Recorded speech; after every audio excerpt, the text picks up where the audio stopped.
Hello traders, कैसे हैं आप सब। स्वागत है आपका आज की वीडियो में एमजेड ट्रेडिंग एकेडमी की तरफ से। मैं बहुत लंबे समय के बाद ये वीडियो बना रही हूँ। कुछ पर्सनल रीजंस के डे मैं इसमें बहुत बिजी थी, तो मैं ये वीडियो नहीं आपके लिए बना पाई। बट अब मैं ये वीडियो आज आपके लिए रिकॉर्ड कर रही हूँ, और ये वीडियो है मेरा इंट्राडे ट्रेडिंग पर, जो कि स्टूडेंट्स की डिमांड पर है, काफ़ी लोगों की डिमांड पर है कि इंट्राडे ट्रेडिंग किस तरह से की जाती है।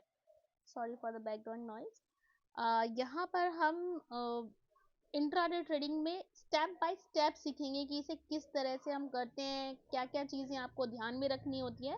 तो चलिए वीडियो स्टार्ट करते हैं।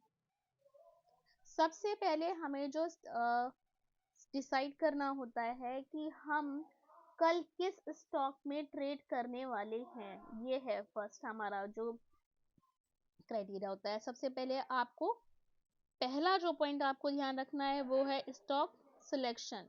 ठीक है, स्टॉक सिलेक्शन आपको ध्यान रखना है, क्योंकि जब आप स्टॉक सिलेक्ट करके रखेंगे, कल आपको क्या करना है। ऑफ कोर्स आपको पहले से इसके लिए स्टडी करना है, या तो आप एक पहले से ही वीकेंड में, आप जब भी आपके पास टाइम हो आप वीकेंड में स्टार्ट चेक कर सकते हैं, कुछ स्टॉक्स की लिस्ट बना के रख सकते हैं, या फिर आप रात में एक बार स्टडी, जैसे कल मार्केट आपको ट्रेड करना है, कल इंट्राडे ट्रेड करनी है, तो आज नाइट आप पहले ही स्टॉक सिलेक्शन अपना देख लें, उस पर अपना एनालिसिस कर लें, टेक्निकल एनालिसिस उसकी पूरी कर लें, या फिर आप अगर अर्ली मॉर्निंग कर सकते हैं तो आप अर्ली मॉर्निंग कर लें। लेकिन ये आपको मार्केट आवर्स में नहीं करना है कि जैसे रैंडमली आप बस एक न्यूज़ सुनी कि हाँ ये स्टॉक बहुत भाग रहा है और इसको यहाँ तक टारगेट है, इसको बाय कर लो। इस तरीके से नहीं करना है, आपको प्रॉपर स्टडी करके करना है। ऑफ कोर्स ये आपका हार्ड अर्न मनी है जिसे आप इन्वेस्टमेंट या ट्रेडिंग में लगाते हैं, तो आप इसकी प्रॉपर स्टडी करके, पूरी इसकी टेक्निकल एनालिसिस करके, पूरा फाइनेंशियली इसको एनालाइज करके तभी आपको उसमें आगे ट्रेडिंग करना है। तो पहला जो हमारा पॉइंट रहेगा स्टॉक सिलेक्शन रहेगा। स्टॉक सिलेक्शन किस तरह से होता है, कहाँ से आपको स्टॉक्स मिल सकते हैं कि कल इनमें आपको ये ट्रेड मिल जाएंगे, या और क्या चीज़ें आपको ध्यान में रखनी चाहिए। इसमें जो भी आज हम पॉइंट डिस्कस करेंगे कि इंट्राडे ट्रेडिंग के हर सेपरेट पॉइंट का एक सेपरेट वीडियो आपको मिलेगा, जिसमें से मान लीजिए ये हमारा फर्स्ट पॉइंट है स्टॉक सिलेक्शन, तो आपको स्टॉक सिलेक्शन पर एक सेपरेट वीडियो आगे मिलेगा। आज हम एक ओवरव्यू देखेंगे इसका कि किस तरह से step by step intraday trading करी जाती है, कैसे करनी चाहिए। तो स्टॉक सिलेक्शन के बाद जो हमारे पास सेकंड चीज हमें ध्यान रखनी होती है उसमें, कि आपको उस स्टॉक का जो भी आपने डिसाइड किया है ट्रेड करने के लिए, उसका आप पूरा एनालिसिस करें। अब एनालिसिस से इसका मतलब हुआ है कि आप इसकी हिस्ट्री, ये किस तरह से मूव करता है, इसमें मैक्सिमम मूव कितना परसेंटेज तक का आता है। मान लीजिए कोई 3% तक का मूव होता है, 6% तक का मूव होता है जैसे स्टॉक देते हैं, या कितना ये फॉल होता है, रिट्रेसमेंट कितना होता है। अभी रिट्रेसमेंट टर्म अगर आपको न्यू लग रही है, तो यहाँ पर मैं आपको शॉर्टकट आपको बता देती हूँ कि ये जो भी हमारे स्टॉक्स या हमारी जो दिमाग है, स्ट्रेट लाइन में ऊपर नहीं जा सकती कि एक बार बस ऊपर जा रही है तो ये जाती रहेगी, कभी वापस नहीं आएगी, ऐसा नहीं होता। ये एक जिगजैग मोशन में चलता है। जिगजैग मोशन में अगर मान लीजिए कि ये अप ट्रेंड में है, तो आपको अप ट्रेंड जाते में जब भी जिगजैग में वो वापस पीछे को आएगा, नीचे को, वहां पर वो बेस्ट एंट्री होती है। तो इसी तरीके से इसकी हमें एनालिसिस करनी होती है कि हम जिस भी स्टॉक को ट्रेड करने वाले हैं, या मान लीजिए आप इंडेक्स ट्रेड करते हैं, वो इस टाइम कहाँ पर है। आप इसमें आप डिटेल में स्टडी कर सकते हैं अपने ट्रेडिंग के हिसाब से। मान लीजिए कि पहले एक ओवरव्यू आपको उसकी पूरी, जैसे कहते हैं कि पूरी जन्म कुंडली बनाना, उसकी उस तरीके से उसको समझना होता है। तो आप उसका पूरा ओवरव्यू लीजिए, देखिए कि उसमें क्या फेस चल रहा है, क्या ये अपने ट्रेंड के साथ चल रहा है, या इस टाइम ट्रेंड के अगेंस्ट कोई रिट्रेसमेंट चल रहा है। अब वो ट्रेंड कुछ भी हो सकता है, अप ट्रेंड या डाउन ट्रेंड। तो इस तरीके से आपको उसमें एनालिसिस करनी होती है कि ये कहाँ पर है, और कल आपको उसमें बाइंग की अपॉर्चुनिटी मिल सकती है या सेलिंग की अपॉर्चुनिटी मिल सकती है। तो ये आपको इसमें पूरा एनालिसिस करना होता है। और ये हम कैसे करेंगे, जैसा कि मैंने आपको बताया कि हम एक एक वीडियो सेपरेट डिटेल में डिस्कस करेंगे। अभी हम इसका ओवरव्यू देख रहे हैं। अब नेक्स्ट हम चलेंगे कि हम टाइम फ्रेम, भाई चार्ट कौन सा देखें, यही कंफ्यूजन रहता है कि चार्ट कौन सा देखना है, डेली वाला देखें, आवरली वाला देखें, 15 मिनट का देखें, 5 मिनट का देखें, कौन सा चार्ट देखें। तो यहाँ पर जो है आपको ये टाइम फ्रेम बहुत इंपॉर्टेंट होता है, टाइम फ्रेम की कौन सा चार्ट आपको देखना है, कहाँ पर एंट्री लेनी है, ये भी हमारे पास बहुत इंपॉर्टेंट रहेगा।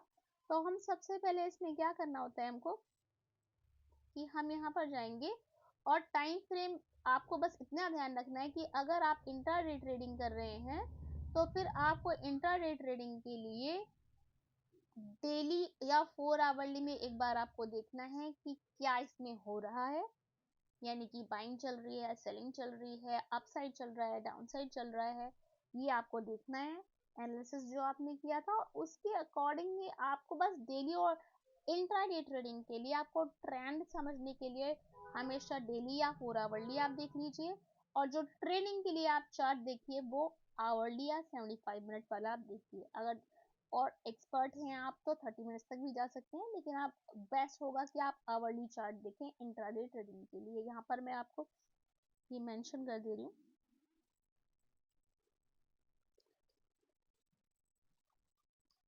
इस तरीकों से आप इसको एज इट इज, आप चाहें तो स्क्रीनशॉट लीजिए, आप इसका नोट्स बना के रख लीजिए, ये आपको बहुत ही काम आएगा।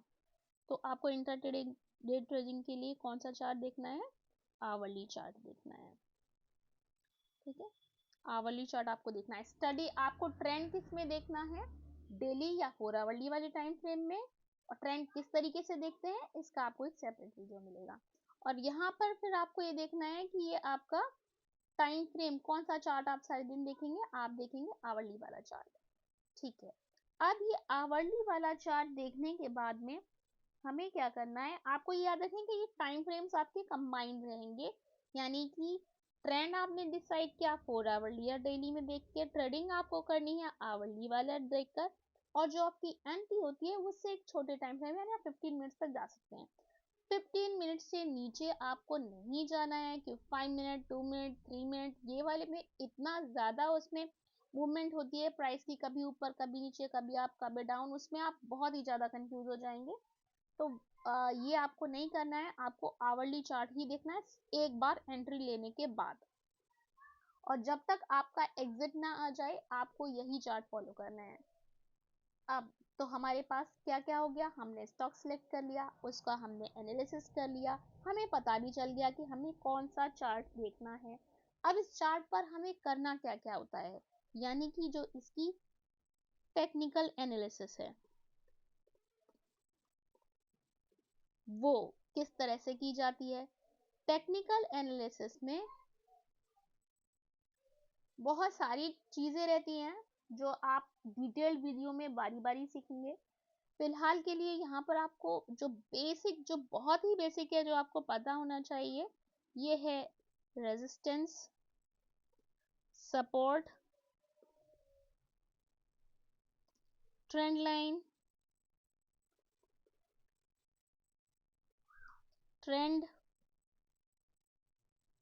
ट्रेंड हमने पहले ही देख लिया था यहाँ पर, तो इस पॉइंट को मैं आज दिखा देते हैं एक बार। Trend line, resistance, support, trend line, यानी कि इंपॉर्टेंट लेवल्स क्या हैं वो आपको पता होने चाहिए, तभी आप उसमें अच्छी जगह एंट्री ले पाएंगे, सही जगह एग्जिट कर पाएंगे। अब अगर हम बात करें कि ये भाई टेक्निकल है, रेजिस्टेंस और सपोर्ट क्या होता है। रेजिस्टेंस और सपोर्ट वो होता है, एक सपोर्ट लेवल सिंपल लैंग्वेज में अगर डिफाइन करें तो सपोर्ट लेवल वो लेवल है जहां पर प्राइस अगर फॉल हो रही थी और फॉल होने के बाद फॉल करना उसने वहां से बंद किया और बाउंस बैक किया। इसको हम चार्ट पर देख लेते हैं एक बार। जैसे मैंने ये टाटा मोटर्स का चार्ट ऑलरेडी लगाया हुआ है, कुछ इंडिकेटर्स मैंने यहाँ पर रखे हैं जो जो हम आगे टेक्निकल एनालिसिस में सीखेंगे, तो इन्हें आप देख सकते हैं। फिलहाल के लिए मैं इनको भी हटा दे रही हूँ ताकि कोई भी कंफ्यूजन यहाँ पर क्रिएट ना हो। सिंपल प्लेन चार्ट है, देखिए टाटा मोटर्स का चार्ट लगाया हुआ है। टाटा मोटर्स के चार्ट पर हम क्या देख रहे हैं, रेजिस्टेंस और सपोर्ट लेवल। अब यहाँ पर देखिए सपोर्ट लेवल, क्या सपोर्ट लेवल वो जहां पर स्टॉक, अब एक छोटा यहाँ पर अगर आप मूव देखें डेली टाइम फ्रेम के हिसाब से, यहाँ से ये फॉल हो रहा था, ये वाला हमारा चार्ट टाटा मोटर्स का, एरो से समझते हैं इतना सा ये। लेकिन इसके बाद इसने एक ऐसी लंबी विक, इसे विक कहते हैं। आप नॉर्मल लैंग्वेज अगर आप अभी कैंडल, विक, शेडो ये सब नहीं पता, बस एक लंबी डंडी वाली एक कैंडल ये इसने बनाई, यहाँ पर इसने बोला, उसके बाद यहाँ से इसने जाना वापस ऊपर शुरू किया। तो ये एक इसके लिए सपोर्ट था यहाँ पर। ये एक इसके लिए सपोर्ट है। कौन से टाइम फ्रेम में है ये सपोर्ट? है डेली टाइम फ्रेम में। तो यहाँ पर ये हमें पता चल गया कि आगे कभी भी अगर यहाँ पर आता है तो ये एक इम्पॉर्टेंट लेवल है। यहाँ पर ये एक इम्पॉर्टेंट लेवल है, ये हमें ध्यान रखना है। क्यों है ये इम्पॉर्टेंट लेवल? कि यहाँ से प्राइस ने रिएक्ट किया था और रिएक्ट करके सपोर्ट लेके यहाँ से ऊपर गया था।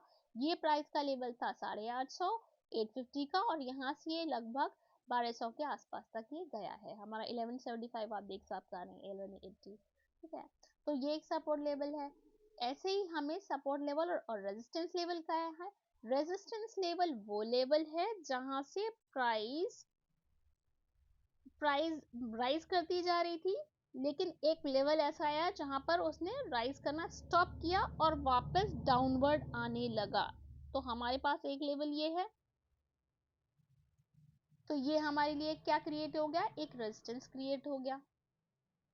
हमारे पास ये क्या क्रिएट हो गया? अब ये ले लें, ये ले लें, कोई भी ले लें, दोनों आसपास है। रेजिस्टेंस हमारे पास एक ये लेवल क्रिएट हो गया है।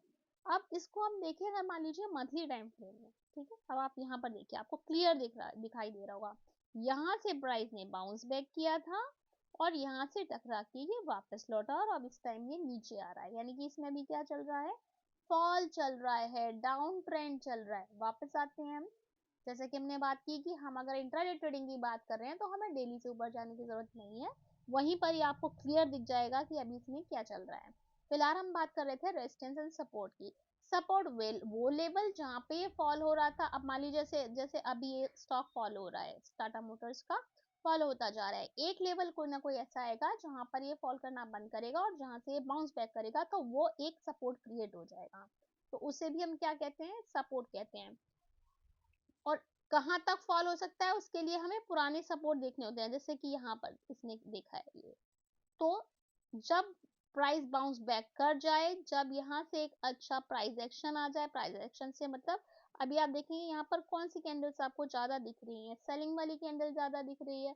सेलिंग वाली कैंडल आप इसको कलर से देख सकते हैं, कुछ लोग रेड और ग्रीन कहते हैं, पर आप रेड और ग्रीन ना जाके ओपन और क्लोज पर ध्यान दें कि प्राइस जहां भी ओपन हुई है उससे नीचे जाके उसने क्लोजिंग दिया है, ठीक है। तो ये यहाँ पर ये फॉल होता जा रहा है। जब ये फॉल होना बंद करेगा और एक अच्छी हमें कैंडल ऐसी मिलेगी, कोई स्ट्रॉन्ग बुलिश कैंडल, कि प्राइस जहाँ पर ओपन उससे ऊपर जाके क्लोज करे, पिछले लो के नीचे ना आए, तब फिर हम इसमें मानेंगे कि ट्रेंड चेंज हो गया है, अभी नहीं हुआ है। तो ये थे हमारे पास सपोर्ट और रेजिस्टेंस। तो हमने डिफाइन कर लिया सपोर्ट और रेजिस्टेंस, ये हमें पता होने चाहिए, क्योंकि ये वो लेवल होते हैं जहां पर हम देखते हैं कि ट्रेड यहाँ पर मिल रहा है, क्या क्या यहाँ पर कोई प्राइस एक्शन अच्छा आ रहा है, तभी हम वहां पर अच्छा ट्रेड हमको मिलता है। तो ये सपोर्ट और रेजिस्टेंस बेसिक हैं, ये आपको टेक्निकल एनालिसिस में जरूर पता होने चाहिए। इसके बाद हम बात करते हैं कि कुछ इंडिकेटर्स होते हैं, आपने ऐसा सुना होगा, जो लोग ट्रेड करते हैं वो जानते भी होंगे, इंडिकेटर्स होते हैं। ये इंडिकेटर्स जो होते हैं, बस आप ऐसा समझ लीजिए कि जो भी हमने अभी तक यहाँ से यहाँ तक किया, ये इंडिकेटर उसको और कंफर्म कर देता है, हमें और कंफर्मेशन दे देता है कि हाँ, ये ट्रेड जाने के, सही जाने के ज्यादा चांसेस हैं। जैसे कि यहाँ पर वापस चलते हैं एक बार चार्ट पर और देखते हैं कि क्या होता है इसमें। आपने देखा कि अभी मैंने यहाँ पर कुछ इंडिकेटर्स लगाए हुए थे, इनमें से मान लीजिए कोई भी एक इंडिकेटर आप ले लीजिए। हम सारे इंडिकेटर मेन में कौन से यूज करती हूँ, ये इंडिकेटर्स मैं यहाँ पर आपको लिख देती हूँ। और यही मेन इंडिकेटर्स बहुत जो बड़े बड़े ट्रेडर्स हैं, जो बहुत सक्सेसफुल ट्रेडर्स हैं, मोस्टली वो इन्हीं इंडिकेटर्स को यूज करते हैं। MACD, RSI, Bollinger band, simple moving average या एक्सपोनेंशियल मूविंग एवरेज, वीवैप। तो ये 3 4 5 इंडिकेटर हैं जो आपको बहुत ज़्यादा आप इन पर बस फोकस करनी है, बहुत सारे आपको देखने की ज़रूरत नहीं है, इतने ही मोर देन सफिशिएंट होते हैं और ये आपको कंफर्म कर देते हैं कि आपका ट्रेड एक राइट डायरेक्शन में। अब यहाँ पर हम जाएंगे, आप देखेंगे मैंने investing.com को ओपन कर रखा है। यहाँ पर देखिए जब आपका चलाएंगे आपको इंडिकेटर्स यहाँ पर दिखाई दे रहे हैं, इंडिकेटर्स आप यहाँ से ले सकते हैं। फॉर एग्जांपल मैंने इसमें इंडिकेटर लिया है MACD।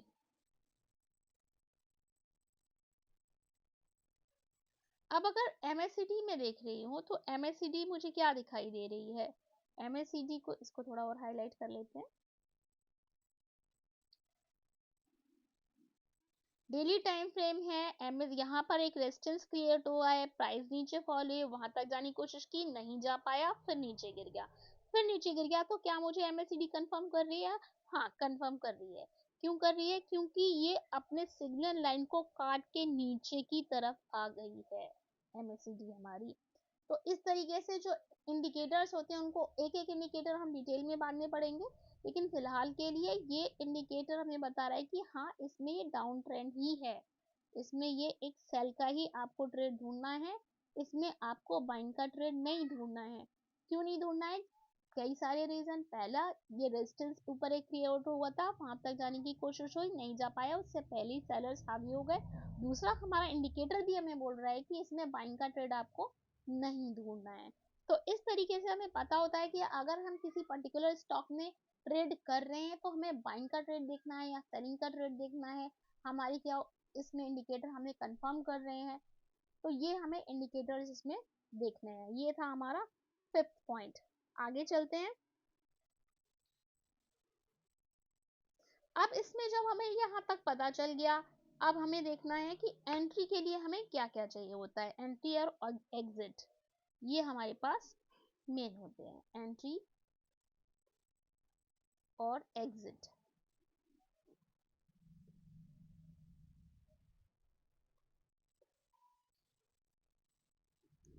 अब एंट्री के लिए जैसा कि मैंने आपको कहा 15 मिनट में आप एंट्री लेने जा सकते हैं, 15 मिनट में आप एंट्री लेने जा सकते हैं। सही एंट्री क्या होती है? सही एंट्री होती है कि जिस वक्त, अभी हम इस इंडिकेटर को यहाँ से हटा देते हैं, हमने यहाँ पर क्या देखा, डाउन ट्रेंड चल रहा है। डाउन ट्रेंड में क्या आपकी स्ट्रेटजी रहती है?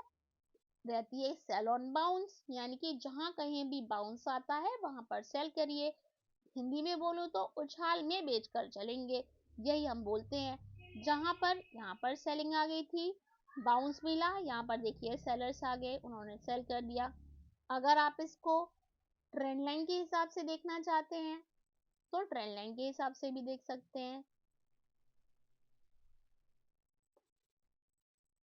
इस टाइप की ये ट्रेंड लाइन इसकी चल रही थी, इस पर टच लेता हुआ हमारा ये टाटा मोटर्स आगे बढ़ रहा था, फिर फाइनली इसने इसको तोड़ दिया। तो आप ट्रेंड लाइन के हिसाब से भी देख सकते हैं।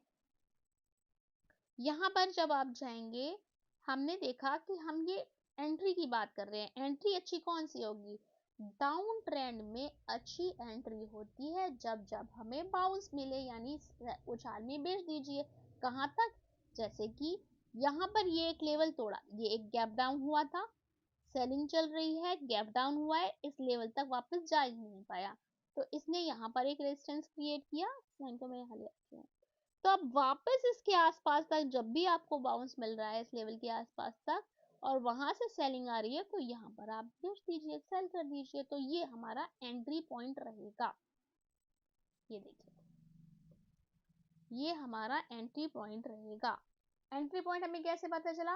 रेजिस्टेंस के पास आ रहा है, सेलिंग दे रहा है, रेजिस्टेंस के पास आ रहा है, सेलिंग दे रहा है, ऊपर नहीं जा पा रहा है। तो ये हमें लेवल पता होता है कि इसको क्योंकि इसमें डाउन ट्रेंड चल रहा है, गैप डाउन हुआ है, गैप डाउन या गैप अप खुद रेजिस्टेंस सपोर्ट का काम करते हैं, उसके ऊपर नहीं निकल पा रहा, तो हम यहाँ पर ही बेचेंगे, ये अच्छा बाउंस है। और क्या हमें कंफर्मेशन मिलता है? चलिए इसका अपोजिट देख लेते हैं, सेलिंग का अपोजिट। कहीं चलते हैं पीछे, देखते हैं कि अगर कहीं बाइंग का ट्रेड मिला था। तो अगर बाइंग का ट्रेड, जैसे मान लीजिए हमें बाइंग का ट्रेड यहाँ पर मिला था, यहाँ पर, तो अब आप यहाँ पर देखेंगे अगर बाइंग का ट्रेड मिलने के लिए हमें क्या मिला है, हमें कोई अच्छी कैंडल मिलनी चाहिए जो हमें ये कहे कि अब इसको ऊपर जाना है। हमने आवरली टाइम फ्रेम की बात करी है, तो हम आवरली टाइम फ्रेम में ही देख लेते हैं।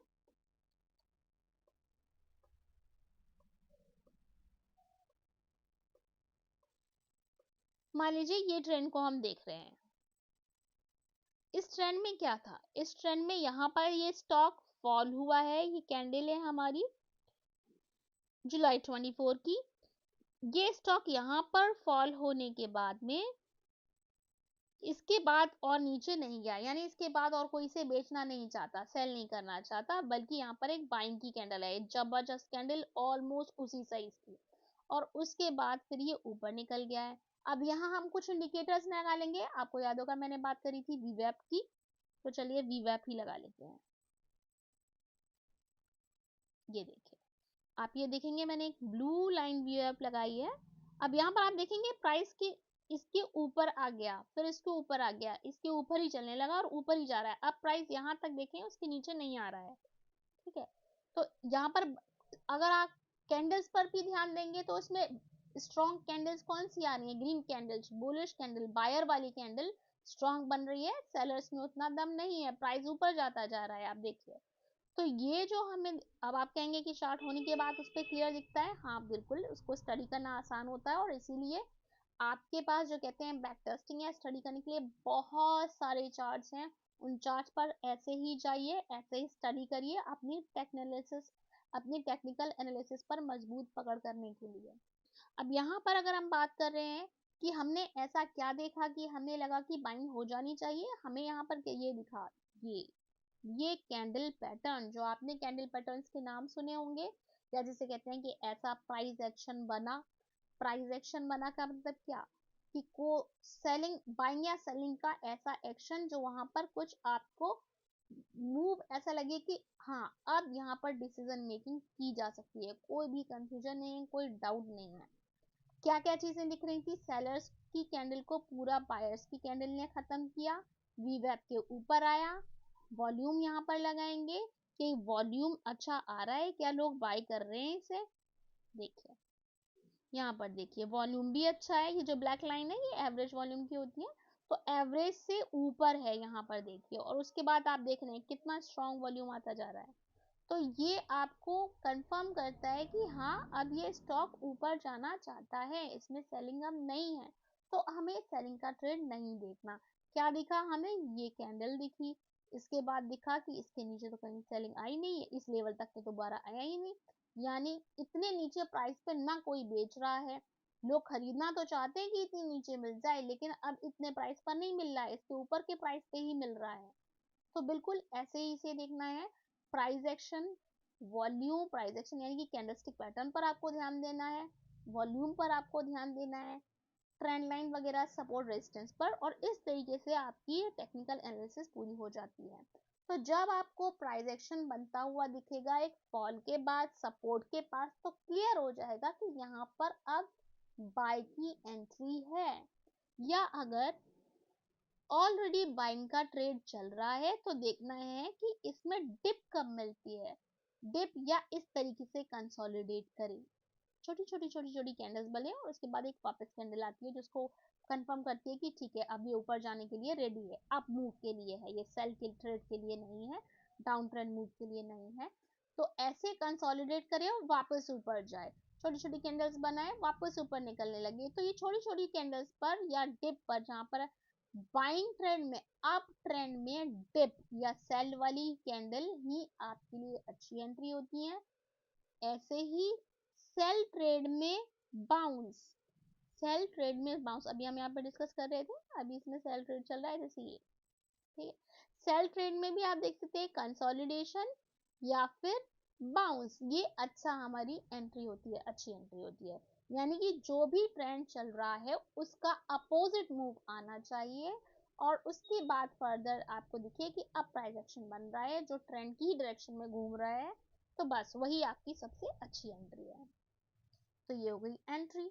अब एग्जिट क्या है हमारे पास, एग्जिट एग्जिट हम देखेंगे नियरेस्ट सपोर्ट या रेजिस्टेंस को देखकर। लेट्स से अगर फॉल हो रहा है तो नियर, अगर कोई अच्छा सपोर्ट वहां पर आने है, कोई पुराना सपोर्ट है, तो उसके आसपास आपको प्रॉफिट बुक कर लेना है। ऐसे ही अगर अप साइड जा रहा है और वहां पहले से ही कोई रेजिस्टेंस है, तो फिर उसके पास आपको प्रॉफिट बुक कर लेना है। अगर वो ब्रेक होता है तो दोबारा आप एक बार एनालिसिस करके एंट्री ले सकते हैं, या फिर आपका कोई टारगेट कैलकुलेट किया होगा जो चार्ट पैटर्न के बेसिस पर होता है। यहाँ इसमें चार्ट पैटर्न होते हैं, ये सब हम टेक्निकल एनालिसिस में आगे देखेंगे। यहाँ पर ही हम एंट्री कर लेते हैं इसकी चार्ट पैटर्न और आपका कैंडलस्टिक पैटर्न।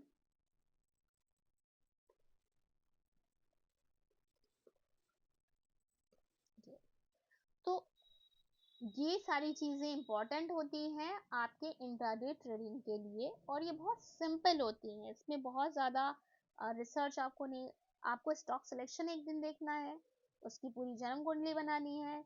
जन्म कुंडली बनाने के बाद आपको पता चल जाएगा इसमें रेजिस्टेंस सपोर्ट वगैरह कहाँ है, कहाँ से प्राइस कुछ रिएक्ट कर सकते हैं।